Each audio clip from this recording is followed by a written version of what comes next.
Hello, welcome to the Radiology Economics and Policy Learning Electronic Toolkit, Replete.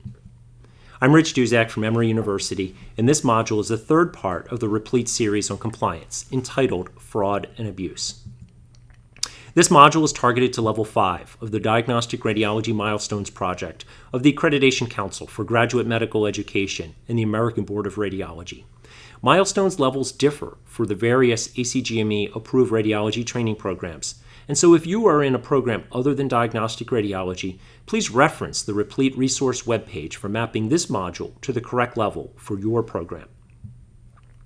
The learning objectives for this module are as follows: to outline common scenarios in which radiologists have been involved in federal fraud and abuse prosecutions, to describe clinical and administrative practices which may expose radiologists to legal jeopardy, and to redesign clinical and administrative workflows in a team-based manner with regulatory compliance in mind. Here are some additional resources listed chronologically for those who would like to learn more about the topics in this module. No radiologist, or any other sane person for that matter, wants to live life behind bars. But that's the harsh reality of what can happen, and has, in some rare circumstances, happened to radiologists who run afoul of Medicare billing rules and find themselves on the wrong side of the law. Of note, most prosecutions are civil in nature, meaning that the penalties for fraud and abuse are monetary and may as well include suspension from the Medicare program. But in some cases, the allegations are so egregious that they rise to the level of being criminal in nature. In this module, I will share with you some examples of both. But going to jail or having to pay fines isn't all you should be worried about. Simply being investigated for fraud and abuse is still a daunting proposition, even if the government ultimately drops the charges against you or you go to trial and wind up being exonerated. These cases can drag on for years and years.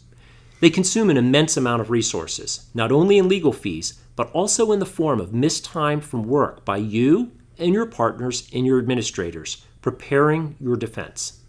And they often result in unfavorable media attention along the way. Dr. Duzak under investigation for Medicare fraud is not a headline I ever want to see. And so as a general rule, you want to do everything possible up front to keep your shop as squeaky clean as possible to minimize your risk. But that's no guarantee that you won't get investigated or sued. As some lawyers I know say, in this country, you can sue a ham sandwich. And so dotting all of your I's and crossing all of your T's is no guarantee that some overzealous investigator won't want to look under your practice's hood. Where most physicians get into trouble is not, though, because an investigator has stumbled upon some irregularities in their coding or billing practices, although that does at times happen. It's much more likely when a disgruntled employee leaves your practice seeking revenge as a whistleblower. Some of those folks have legitimate gripes. I'm aware of a couple cases, for example, where honest coders have brought irregularities to the attention of their employer physicians and were fired on the spot. Many, however, unfortunately, are just looking to make trouble for their former bosses and also to make a quick buck. And sadly, there are a lot of attorneys willing to take on questionably meritorious cases with the hope of a contingency jackpot. Most whistleblower lawsuits are ultimately dropped or dismissed. But until that happens, these are often expensive and painful and long processes. And as such, creating a culture of compliance, as we'll talk about toward the end of this module, will usually be your best way of proactively mitigating risk. It's also, by the way, the best way to continuously improve your billing operations. Whistleblower lawsuits are the most frequent ways in which physician practices get dragged into fraud and abuse investigations. In the legal world, these are formally known as qui tam lawsuits.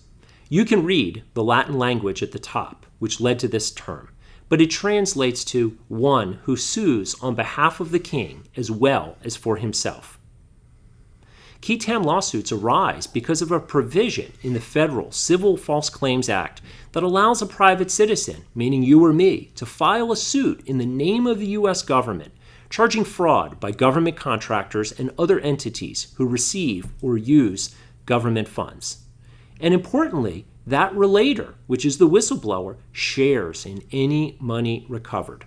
So effectively, whistleblowers are empowered by federal law to become bounty hunters.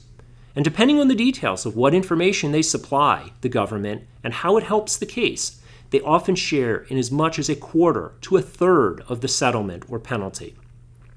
Since many of these cases, as you'll soon learn about shortly, often result in seven-figure settlements or penalties, that's a sizable amount of cash, particularly for somebody like a coder who is working at an hourly wage.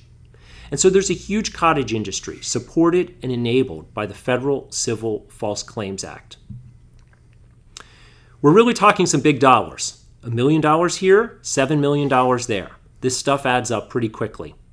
You can see here a recent press release from the Department of Justice about their experience in 2016 with federal False Claims Act cases. In total that year, the government recovered almost $5 billion. And over half of that came from the healthcare industry. And 2016 wasn't just a one-time jackpot. It was the seventh consecutive year the department's civil healthcare fraud recoveries exceeded $2 billion. As you can expect, these are high-profile cases, and U.S. attorneys take them very seriously, not only because of their deterrent value, but also because these cases can really advance the careers of federal prosecutors. You may say, hey, worrying about this stuff, it's not my job.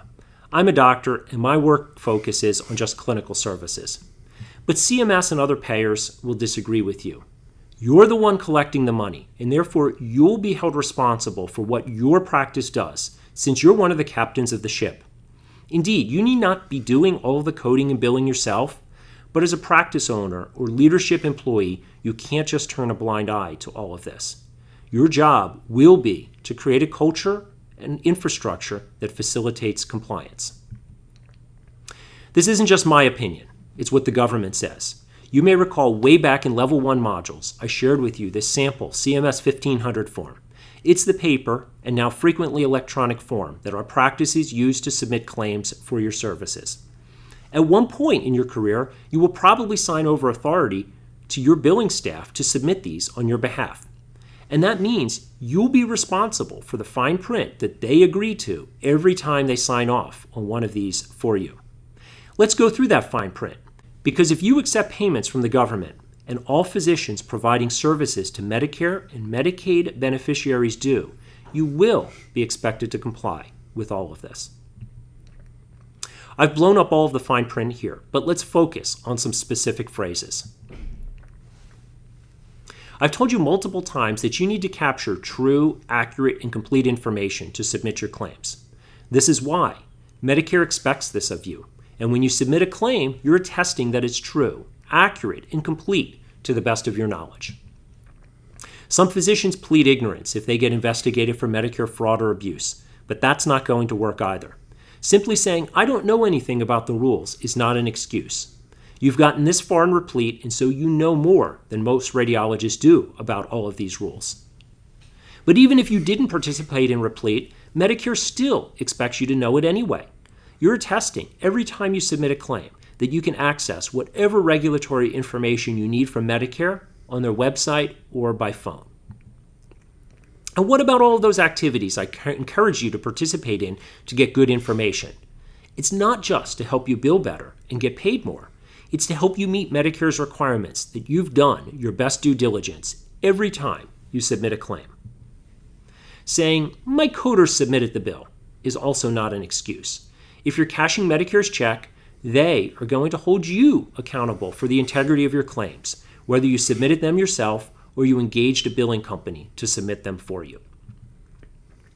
Even though physicians know it's illegal to submit fraudulent claims, Medicare reminds you of this specifically right here.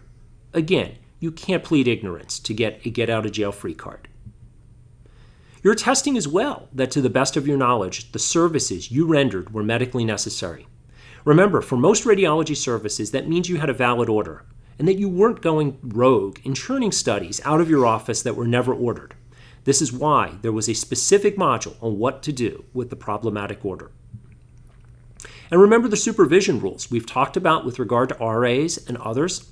Medicare has this in the fine print of every claim you submit, Again, pleading ignorance to the rules simply will not be an option.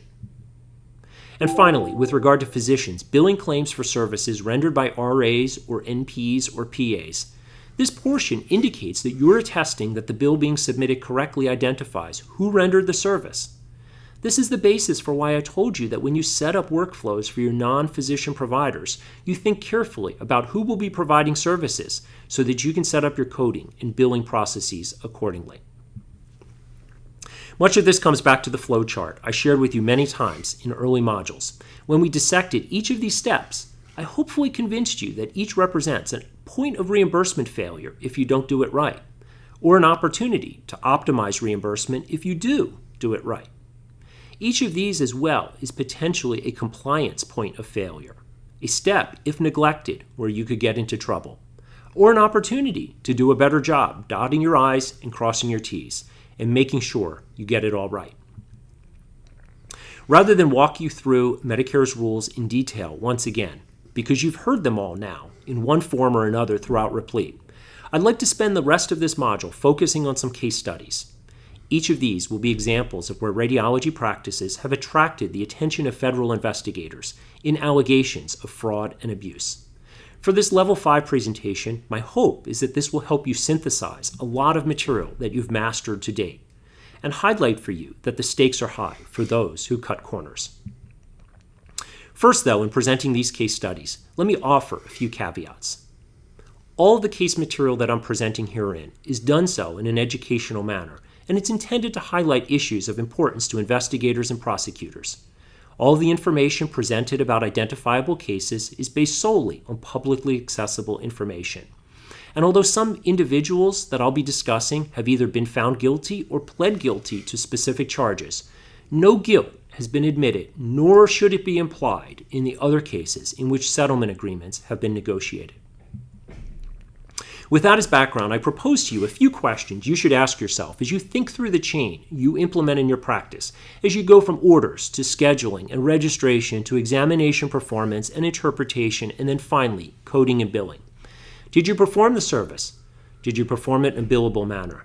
Did you report it correctly? Did you do it for the right reasons? And was it the right thing to do? You see bullets under each of these about some specific cases that we'll be discussing momentarily. First, did you perform the service? This sounds pretty straightforward, but I'm aware of a few cases where radiology practices have gotten into trouble for this. In this one, the well-intended, high-quality radiologist that I know was a victim of what essentially amounted to National Provider Identification Number identity theft. Here's an email he sent me a few years ago. Last September, I started reading a small number of x-rays and ultrasounds for a mobile x-ray company covering nursing homes in Florida. He went on to say that I received a phone call from one of the ultrasound technologists who told him that the company has been sending out many ultrasound reports in his name without ever showing those ultrasound examinations to him. They've just been typing them up. Just been typing up the ultrasound technologist's impressions and sending them out with his electronic signature. He, of course, was worried that he could be in a lot of trouble, meaning malpractice risk. But in the context of what we'll be talking about today, clearly somebody was billing for professional interpretation services that never got done. So what did my colleague do? As you can imagine, my first advice to him was to connect him with a good qui tam attorney that I've worked with in the past as an expert witness. The dollar amounts here and the personal information he had weren't enough to make it worth their while to file a qui tam whistleblower lawsuit, but his attorney helped him contact the local U.S. attorney who took the case from there. And in the process, as a friendly witness, he essentially got a get-out-of-jail-free card with an agreement from the government that they would indicate his role, or in this case, lack thereof, if any one of those cases, if the fraudster mobile imaging company missed anything bad and a malpractice lawsuit ensued. This companion case, we're moving to another case now, is strikingly similar, but it's a different case entirely from a different jurisdiction. This was another case of a mobile imaging company that served nursing homes, and you can read the government's allegation here.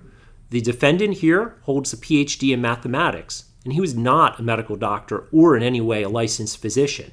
But nonetheless, it was alleged that he defrauded Medicare and Medicaid by creating false radiology reports and submitting insurance claims for medical interpretations that were never completed by licensed physicians.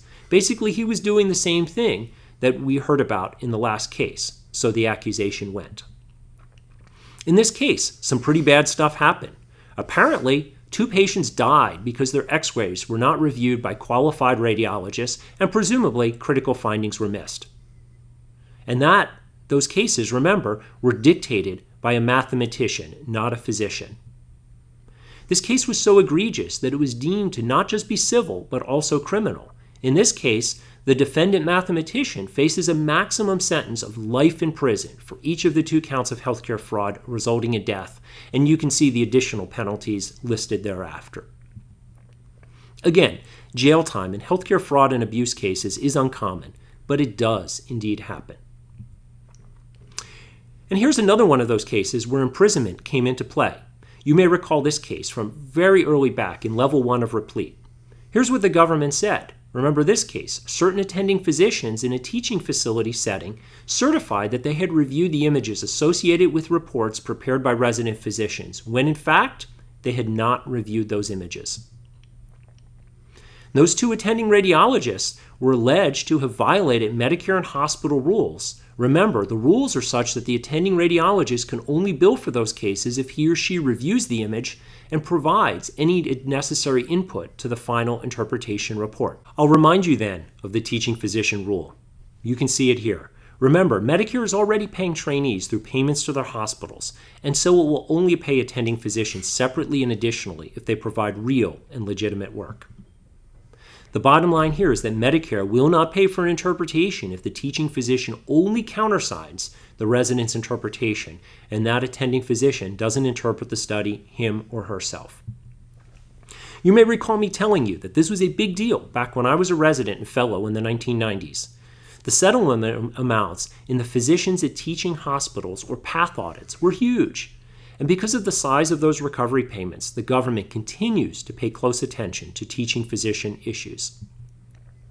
And that it did in this recent whistleblower lawsuit, which led to an over $2 million settlement because of allegations that attending physicians never looked at cases dictated by residents. The behavior in this case, as you may recall me telling you, was deemed by the prosecutors to be so egregious that 2 of the attending physicians are currently awaiting sentencing. Again, while civil dollar penalties are the norm in cases of healthcare fraud and abuse, some do rise to the level of criminal activity, particularly when the behavior required considerable forethought, ongoing intent, or really bad outcomes. Let's pivot to another scenario of where attending physicians bill for the services of another. This time we'll talk about radiologist assistants, or as the government in this case refers to them as RPAs, radiological practitioner assistants. You know from prior modules on non-physician providers that a physician must be in the room supervising an RPA when an RPA performs a service requiring personal supervision. In this case, it was alleged that the RPAs perform radiological services that required personal supervision. It sounds to me like GI fluoro cases, but a physician was not in the room. And this case settled for $1.6 million. Once again, the amounts are substantial. As a reminder, you know that RAs are not considered qualified healthcare professionals by Medicare, but NPs and PAs are. In this case, the presumed fluoroscopic services were allegedly rendered by RAs without physician personal supervision. And you've previously heard that fluoro services require personal supervision. That means that the radiologist needs to be in the room when the service was rendered. But the allegation in this case was that that did not occur. And ultimately, again, this case settled for $1.6 million. No jail time, and that's good for the radiologists and hospital administrators involved. But we're not talking about chump change. These are very high dollar penalties. Let's pivot now to correct service reporting and CPT coding in a case that settled for $2.5 million. This is a case in which the government alleged that the radiology practice regularly billed for 2 studies, even though the patient only had one that was performed and properly billable. And additionally, they alleged that certain mammograms that did not qualify as diagnostic procedures were billed as diagnostic mammograms, even though they should have been billed as screening mammograms. Of no surprise, this case as well started with a whistleblower. Remember, that's how I told you that most of these cases start. In this case, the group settled for $2.5 million. Again, not chump change. And the whistleblower got almost $500,000 of that. Once again, no admission of guilt, but just the allegations alone can cost a lot of money. We'll switch to another question here. Did you do it for the right reasons? From the title, why you did it, it should be evident that we're transitioning now from CPT coding to medical necessity determination. You may recall from many modules, going back far to level 1 of Replete, that there are many definitions of medical necessity. One that we spent a bit of time on was the match, or often mismatch, of ICD and CPT codes. But one of Medicare's other definitions is whether a study was appropriately ordered by the treating physician. And that was the issue raised in this case. Here the government alleged that a practice created ordering forms so that referring physicians were essentially forced to order more than they wanted, sort of like forced supersizing to extra value meals at McDonald's if all you wanted was a hamburger. This is probably best illustrated by showing you the practice's ordering form, which I downloaded from their website back when I first heard about this case. You see on the left the options for ordering a CT scan. First, the only two options are without contrast and a with and without contrast. So there's no option at all to order a plain old with contrast CT scan, just the more expensive so-called double scan. And if you look at the body parts, each and every option includes 3D imaging, even though 3D reconstruction imaging is pretty infrequently necessary in most clinical situations. So the practice was allegedly routinely performing 3D imaging, and I'm suspecting, but I don't know, defended themselves by saying that referring physicians ordered it that way, when in reality those referring physicians, as the allegations go, really had no choice to order studies otherwise. The allegations were similar for ultrasound. You see the order form for common ultrasound studies on the right. In almost all of these scenarios, there was no way to order a study, say an abdomen or a pelvis ultrasound, without also ordering Doppler. And if you look at the top line, if all I wanted was just an abdominal study, I'd also have to order a retroperitoneal scan. So along with Doppler, I'd be ordering 3 tests, an abdominal scan, a retroperitoneal scan, and a Doppler scan as well, instead of just the one I wanted. Again, these were all just allegations. There's no public information about what actually happened. And this group seemingly never admitted guilt. But they did enter into a $15 million settlement agreement with the government. So the message here is to make sure that you give your referring physicians the options to order what they think is right, rather than forcing them to add on additional billable services that they might otherwise not believe medically necessary. Let's shift now from billing issues to allegations of kickbacks. Kickbacks are money paid in order to induce somebody to do something they otherwise wouldn't. And when it comes to kickbacks for generating Medicare referrals, such kickbacks are illegal. That's part of the allegations, and they're just allegations, in this case of a solo radiologist who entered into a $7 million settlement agreement with the government. There was no admission of guilt here, so once again, I offer this as an educational example of what the government is interested in, rather than what this individual actually did or did not do. In the publicly posted complaint, the line you see here highlighted in red is just one example of what apparently got the government's interest. Here, this radiologist entered into a relationship to perform scans for a referring physician that allegedly was below fair market value, meaning that he was offering a part of his Medicare payments back to that physician as an enticement to send patients to his imaging center. I don't know if that actually happened or not, but if it did, that would clearly be a problem under the federal anti-kickback statute. This is one other way that some radiology practices have gotten into trouble with the government. As you see here, the federal anti-kickback statute is not just a civil statute. It's criminal, so once again, it's a big deal and could involve jail. And even if one isn't convicted criminally, the Medicare program can still exclude accused individuals from participating in the Medicare program. For physicians, that means pretty much shutting down your practice. And, as in the false claims cases we've talked about already, the government can also assess civil monetary penalties. The settlement agreement in this case was $7 million. So again, we're talking some big dollars. And as with many of these cases, they often arise from qui tam actions. This case is another example of that, in which the whistleblower was paid hundreds of thousands of dollars for his information. My message, if it's not abundantly clear by now, is that the stakes for not following the law are high. And there are lots of potential whistleblowers out there. You might even think from these cases seemingly everywhere, who are willing to cash in if you run afoul of the law. So, how can you stay out of trouble? There's no single solution, but ultimately I believe it comes down to creating a culture of compliance in your practice. As Peter Drucker said, culture eats strategy for breakfast.